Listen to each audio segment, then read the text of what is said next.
السلام علیکم ورحمۃ اللہ وبرکاتہ. میرے پیارے حضور آقا، آپ نے ابھی پہلے میرے بھائی کے سوال کا ایک ایسا جواب دیا تھا کہ آپ کا سوال جو ہے وہ سال بھر میں پورا نہیں ہوا جبکہ بچہ 9 ماہ میں پیدا ہو جاتا ہے. اسی سلسلہ میں نے ایک کتاب پڑھی تھی جس سے میرے علم میں بات نہیں، اس لیے میں سوال کہ حضرت امام حسین جو ہیں وہ اپنے بڑے بھائی حضرت امام حسن علیہ السلام سے 6 ماہ اور 10 دن بعد پیدا ہوئے تھے، ان کی پیدائش کے بعد. کیونکہ آپ کو یا اکثر بھائیوں کو بھی میرے کو جو ہے ان کو معلوم ہوگا کہ جب بیوی کا پہلا بچہ پیدا ہو جاتا ہے تو اس کی عدت 40 دن تو کم از کم ہوتی ہے، اور ان کی پیدائش صرف اس کا نتیجہ کیا نکلتا ہے؟ اس کا 40 دن میں آپ کی بات سمجھ گیا ہوں. تو آپ تھوڑی دیر سے مجھے ملا ہوا ہے.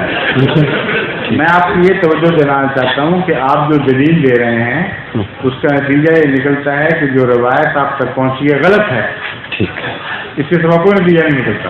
ٹھیک ہے، یہی میں بھی سوچتا اپنے دماغ سے تھا، کیونکہ 6 مہینے لیکن حضور سے اس لیے 6 مہینے سے پہلے اگر بچہ ہو، کیونکہ وہ مدت اگر 6 مہینے 10 دن بعد پیدا ہوئے تو جب حمل بنا ہے وہ اس سے بھی پہلے کا واقعہ ہے. لازمن تو ایسے بھی یعنی مطلب یہ ہے کہ کچھ انتظار کیا ہوگا پہلے بچے کے بعد تو وہ بھی کٹ جائے گا نا زمانہ اس میں سے. تو ایسا بچہ تو زندہ ہی نہیں رہ سکتا.